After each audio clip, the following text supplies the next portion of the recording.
Hi, everyone.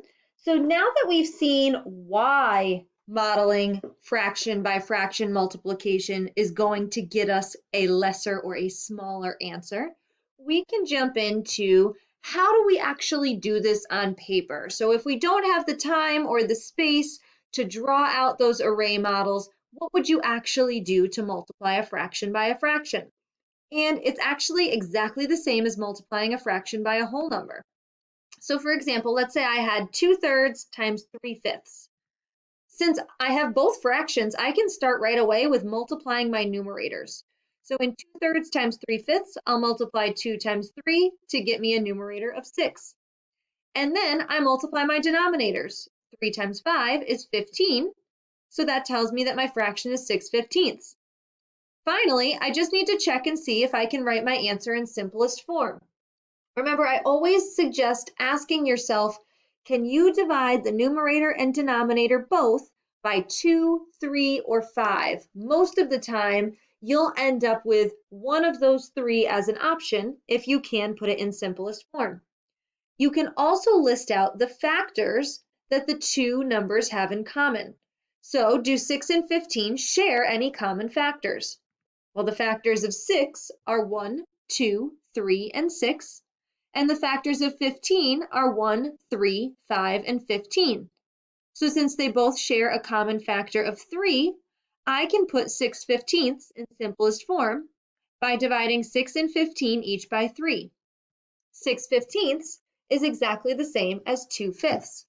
So you could write your answer to this question as 6/15 or 2/5. Let's take a look at a couple more examples together.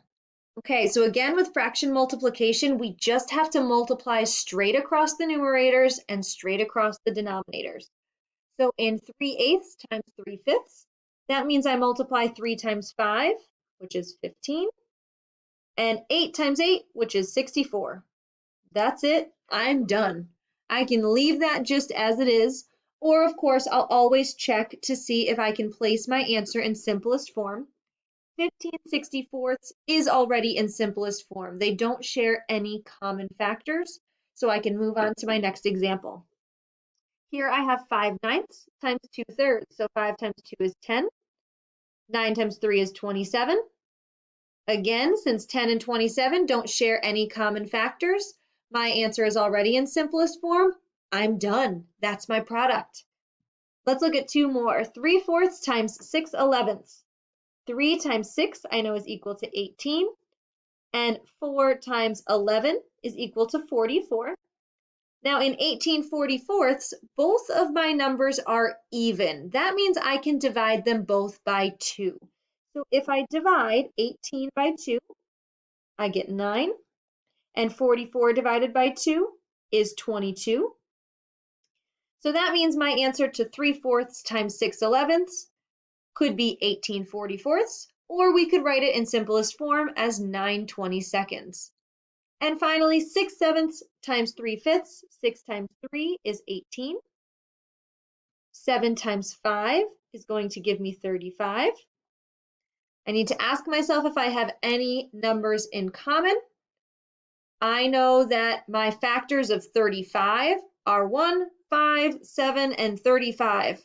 I can't divide 18 by 1, 5, 7, or 35, so 18/35 is already in simplest form, which means I am done with my problem.